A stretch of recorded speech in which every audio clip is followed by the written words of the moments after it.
मित्रों, कभी कभी इतिहास में ऐसा होता है कि अवतारी सत्ता को बहुआयामी रूपों में संसार में प्रकट होना होता है और पूरी वसुधा पर, चेतनात्मक स्तर पर सभी के मनों को नए सिरे से गूंथना पड़ता है।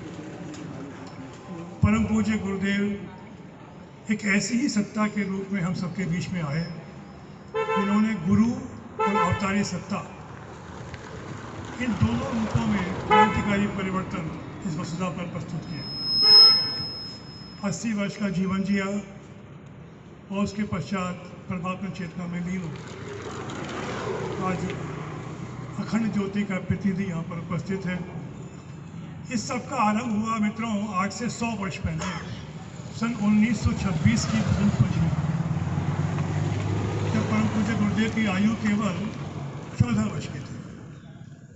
तो 14 वर्ष का ब्राह्मण बालक अपनी नित्य उपासना करने के लिए अपने पूजा के स्थान पर उपस्थित था।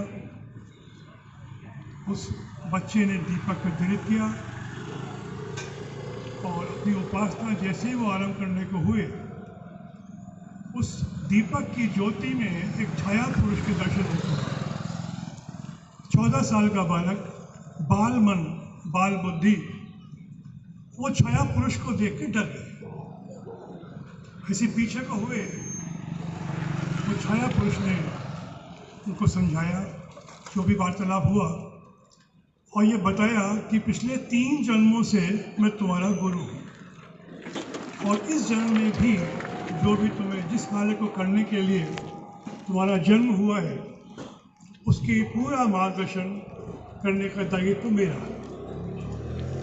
काफ़ी देर बात हुई होगी, मतलब हमको खैर नहीं पता, लेकिन कुछ संकल्प उन्होंने उनको लेने के लिए कहा। पहला संकल्प तो ये लेने के लिए कहा गया कि 24 वर्ष तक तुम्हें गायत्री के 24 महापुरस्चरण करने। मित्रों, महापुरस्चरण उसे कहते हैं कि एक वर्ष में गायत्री मंत्र के 24 लाख मंत्रों का जप किया जाए।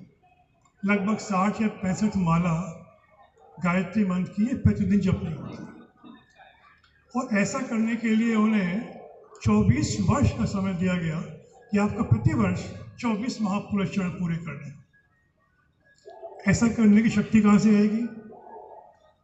तो उन्होंने कहा कि तुम्हें भोजन में केवल जौ की रोटी खानी है और गाय का छाछ पीना है और